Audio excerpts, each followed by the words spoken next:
Okay officers, మనం ఈరోజు group 1 prelims కానివ్వండి, గ్రూప్ 2 కానివ్వండి, ఎస్ఐ కానిస్టేబుల్స్ కానివ్వండి, పీజీటీ జనరల్ స్టడీస్ కానివ్వండి, ఆర్ఆర్బి కానివ్వండి, మన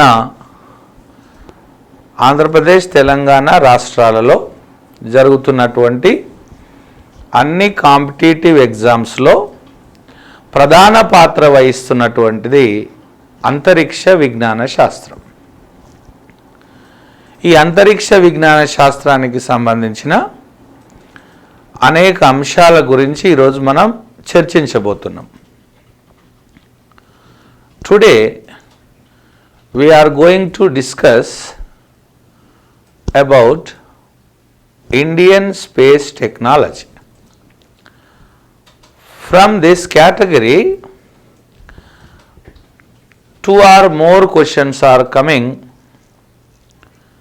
to all the competitive exams.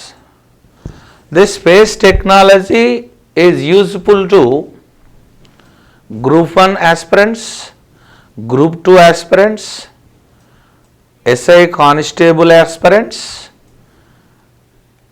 and also RRB candidates and the teachers preparing for PGT examination. Okay officers, now ఏమంటామండి అంటే space vehicle అంటున్నాం, రోదసి నౌక అంటున్నాం. మరి రోదసి నౌక అంటే రాకెట్ అన్నమాట. ఈ రాకెట్ అనేది ఏ విధముగా అంతరిక్షంలోకి వెళ్తూ ఉన్నది అనే అంశాన్ని మనం ఇప్పుడు ప్రధానంగా చర్చించబోతున్నాం.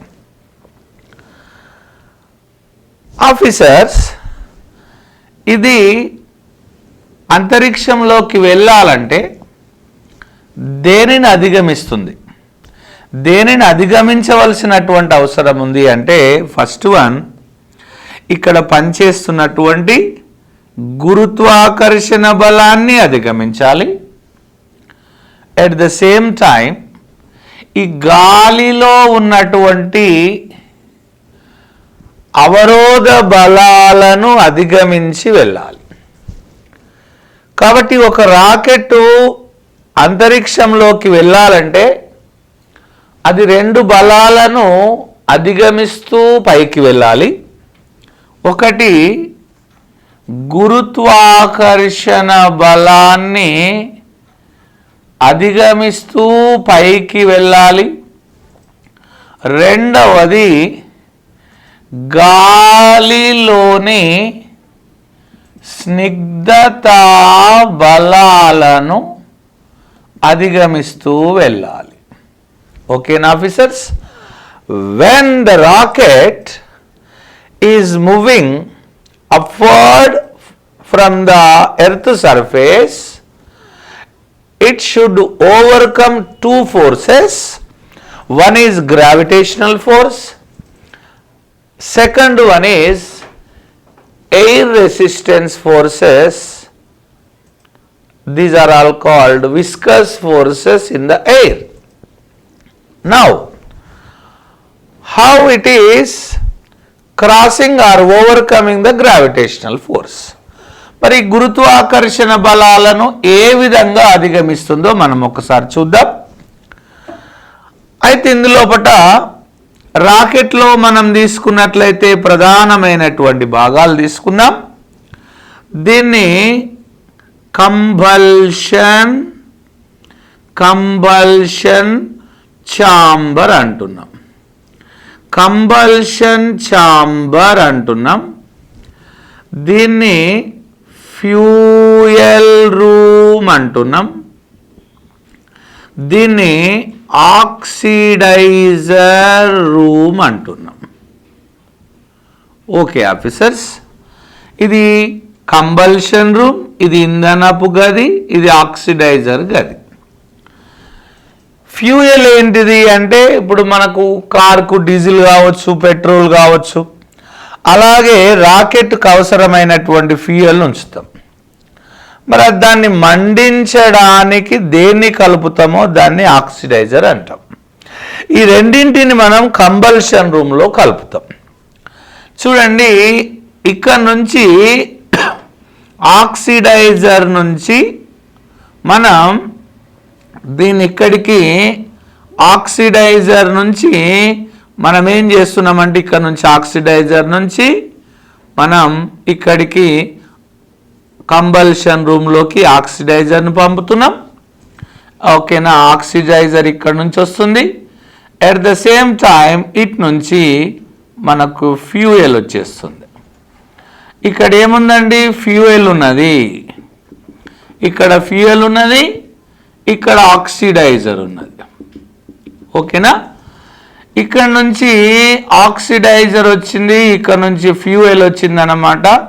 ఎప్పుడైతే ఈ రెండు కలుస్తాయో అప్పుడు ఫ్యూయల్ అనేది ఏమవుతుందంటే బర్న్ అవుతుంది. ఫ్యూయల్ బర్న్ కావడం వల్ల ఇక్కడ నుంచి మనకు బూస్టర్స్ ఉన్నాయి, ఇక్కడ నుంచి కూడా మనకు బూస్టర్స్ ఉన్నాయి అన్నమాట. ఇక్కడ నుంచి ఒక నాజిల్ ఉంటుంది. ఈ మండినటువంటి వాయువులు ఏవైతే ఉన్నాయో ఈ నాజిల్ నుండి మరియు ఈ బూస్టర్ల నుండి చాలా వేగముగా ఈ భూమి మీద బలాన్ని ప్రయోగిస్తాయి. ఇవి భూమి మీద బలాన్ని ప్రయోగించినప్పుడు భూమి ఊకుంటుందా, రాకెట్ మీద కూడా బలాన్ని ప్రయోగిస్తుంది. సో భూమి మీద ప్రయోగించేటటువంటి బలం చర్య అయితే భూమి రాకెట్ మీద ప్రయోగించే బలం ప్రతిచర్య అన్నమాట.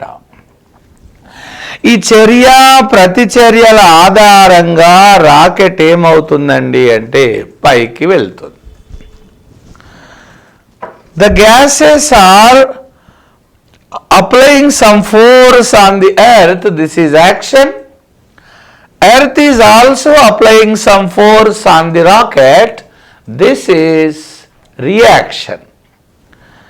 Action and reaction are always equal and in opposite direction. This is known as Newton's third law. Based on Newton's third law, rocket is moving upward from the surface of the earth. Now, with how much velocity it is moving? How much velocity is required to cross the gravitational field? ఇక్కడ ఎంత వేగంతో మరి rocket అలా పైకి వెళ్తే అది అంతరిక్షంలోకి వెళ్తుంది అనే విషయానికి వద్దాం. ఇప్పుడు మనం దీన్ని కొంత వేగంతో ఇలా పైకి విసిరేసినాం, ఇందాక పోయొచ్చింది. ఇంకా కొంత వేగంతో పైకి విసిరినాం, చాలా దూరం పోయొచ్చింది. ఇంకా ఎక్కువ వేగంతో పైకి విసురుతాం, ఇంకా ఎక్కువ దూరం పోయింది. అలా దీన్ని ఎంత వేగంతో పైకి విసిరితే మళ్ళీ రాకుండా అంతరిక్షంలోకి పోతుందో ఆ వేగాన్ని మనం పలాయన వేగం అంటాం. రాకెట్ గురుత్వాకర్షణ పరిధిని అధిగమించి అంతరిక్షంలోకి వెళ్ళడానికి అవసరమైనటువంటి వేగాన్ని పలాయన వేగం అంటాం. The required velocity for a rocket to cross gravitational field, it is called escape velocity. Now this escape velocity VE equal to under root of 2 small g capital R. ఇక్కడ స్మాల్ g అనేది గురుత్వ త్వరణము, acceleration due to gravity. Capital R అనేది భూమి వ్యాసార్థం. So acceleration due to gravity g value 9.8 metre per second square. radius of the earth is r equal to 6400 kilometers. Now I am writing this one in terms of meter. That will be 6.4 into 10 power 6 meters. Okay, officers. Now I am substituting G and capital R values in this escape velocity formula. Now I am getting the escape velocity V equal to 11.2 kilometer per second. చూడండి, మనము ఒక వస్తువును గనక రాకెట్ను గనక ఒక సెకనుకు 11.2 కిలోమీటర్ల వేగంతో గనక విసిరినట్లయితే అది అంతరిక్షంలోకి వెళ్తుంది. కాబట్టి ఇక్కడ రాకెట్ను మనము శ్రీహరికోట నుండి ఎంత వేగంతో పంపుతామండి అంటే 11.2 కిలోమీటర్ పర్ సెకండ్ వేగంతో పంపుతాం. చూడండి ఆఫీసర్స్, రాకెట్ పైకెళ్ళు నియమం ఏంటిదంటే న్యూటన్ 3వ నియమం. ఇక్కడ రాకెట్ పైకి వెళ్ళేటప్పుడు అంటే గ్రావిటేషనల్ ఫోర్సెస్ ని అధిగమించడానికి దీన్ని 11.2 కిలోమీటర్ పర్ సెకండ్ వేగంతో పంపినాను. అదే విధంగా మరి గాలిలోని స్నిగ్ధతా బలాలను అధిగమించాలంటే నేను దీన్ని ఏం చేసిన అంటే చూడండి, దీన్ని ఈ ఆకారంలో అమర్చినాను. ఈ ఆకారంలో అమర్చడం వల్ల అది గాలిలోని స్నిగ్ధతా బలాలను ఇలా అధిగమిస్తూ వెళ్తుందన్నమాట. చూడండి, ఇగో ఈ ఆకారాన్ని మనం ఏమంటామండి అంటే స్ట్రీమ్ లైన్ స్ట్రక్చర్ అంటాం. ఏమంటామండి దీన్ని? స్ట్రీమ్ లైన్ స్ట్రక్చర్ అంటున్నా. Stream line structure. So stream line structure అనేది ఈ ఆకారము, దీన్ని ధారావాహిక ఆకారం అంటాం. ఈ ఆకారంలో ఉండడం వల్ల అదేం చేస్తుంది అంటే ఈ గాలిలోని బలాలను అధిగమిస్తూ పైకి వెళ్తుంది అన్నమాట. రాకెట్లో ఈ భాగాన్ని నేను కంబల్షన్ రూమ్ అన్నా, దీన్ని ఫ్యూయల్ రూమ్ అన్నా, దీన్ని ఆక్సిడైజర్ అన్నా, ఈ రెండింటిని తీసుకొచ్చి ఇలా కలపడం వల్ల అది మండింది, వాయువులను కిందికి నెట్టింది, భూమి దాన్ని పైకి నెట్టింది. మరి లాస్ట్ భాగాన్ని ఏమంటామండి అంటే ఈ లాస్ట్ భాగాన్ని మనం మాడ్యూల్ అంటున్నామండి. ఏమంటున్నామండి? మాడ్యూల్. ఈ మాడ్యూల్లో ఉన్నటువంటి ఏ వస్తువునైనా ఇందులో వాడేటటువంటి ప్రతి వస్తువును నేనేమంటున్నా అంటే పెలోడ్ అంటున్నాండి. చూడండి, ఈ రాకెట్లో మాడ్యూల్లో ఉన్నటువంటి ప్రతి వస్తువును పెలోడ్ అంటున్నా. So the last stage of the rocket is known as module. Every object placed in module is known as payload. It may be satellite, it may be telescope, it may be astronaut. అందులో వాడే మనిషిని కావచ్చు, అందులో పెట్టిన మనిషిని కావచ్చు, అందులో పెట్టినటువంటి శాటిలైట్ని కావచ్చు, అందులో పెట్టినటువంటి టెలిస్కోప్స్ కావచ్చు, అందులో పెట్టినటువంటి కెమెరాస్ కావచ్చు, ఈవెన్ ఆస్ట్రోనాట్ వాడుతున్న మెడిసిన్లను కూడా మనం పెలోడే అనాలి. అంటే ఇందులో వేసిన ప్రతి దాన్ని మనం ఏమంటున్నాం? పెలోడ్ అంటున్నాం. చూడండి ఆఫీసర్స్, మరి ఈ వాయువులు బయటికి వచ్చేటప్పుడు చాలా ఇంధనం ఉంటుంది అన్నమాట. ఇందులోపట చాలా ఇంధనం ఉంటుంది, చాలా వేడి ఉంటుంది అన్నమాట, చాలా హీట్ ఉంటుంది అన్నమాట. Up to 3000 degrees Celsius temperature ఇక్కడ నుంచి మనకు రిలీజ్ అవుతుంది. ఈ 3000 degrees Celsius నుంచి ఇందులో ఉన్నటువంటి ప్రతి వస్తువులను మాడ్యూల్ కాపాడుతుంది. కాబట్టి ఈ మాడ్యూల్ యొక్క పై కవచాలను ఉష్ణ కవచాలు అంటాము. చూడండి ఆఫీసర్స్, వీటిని ఉష్ణ కవచాలు అంటాము. చాలా జాగ్రత్తగా వినండి. ఇక్కడ వీడియోను పాజ్ చేయండి. పాజ్ చేసేసి ఇందులో ఉన్నటువంటి వాటిని క్లియర్గా నోట్ చేసుకోండి. ఎట్ ద సేమ్ టైం 1-2 సార్లు వీడియోని రిపీట్ చేసుకోండి. ఎలా పనిచేస్తుందో చూడండి. ఇక్కడ నేను దీన్ని కంబల్షన్ రూమ్ అంటున్నా, దీన్ని ఫ్యూయల్ రూమ్ అంటున్నా, దీన్ని ఆక్సిడైజర్ అంటున్నా, ఈ లాస్ట్ భాగాన్ని మాడ్యూల్ అంటున్నా, లోపట ఉన్నదాన్ని పెలోడ్ అంటున్నా. ఓకేనా? మాడ్యూల్ యొక్క పై కవచాన్ని ఏమంటున్నా? ఉష్ణ కవచాలు అంటున్నా. ఎందుకు ఉష్ణ కవచాలు అంటున్నా? అత్యధిక టెంపరేచర్ నుంచి మాడ్యూల్లో ఉన్నటువంటి ప్రతి వస్తువును, శాటిలైట్ను, at the same time astronaut ని, ఇంకా టెలిస్కోప్లను, కెమెరాలను కాపాడుతున్నాయి కాబట్టి ఉష్ణ కవచాలు అంటున్నా. The out layer of the module is known as thermal wall. Thermal wall is protecting the payload from high temperatures releasing from the rocket. These are the parts in the rocket. Okay, officers? Now we are going to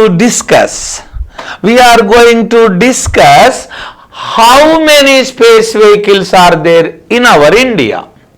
మన భారతదేశంలో ఇలాంటి space vehicles ఎన్ని ఉన్నాయి అనేటటువంటి అంశానికి వద్దాం. Okay officers, మన భారతదేశంలో ఇలాంటి స్పేస్ వెహికల్స్ ఎన్ని ఉన్నాయి అనేటటువంటి విషయానికి వద్దాం. మన భారతదేశంలో ఇలాంటి స్పేస్ వెహికల్స్ ఎన్ని ఉన్నాయి? How many space vehicles are there in our Indian ISRO, Indian astronomy? Okay officers, చూడండి. Now we are going to discuss Indian space vehicles.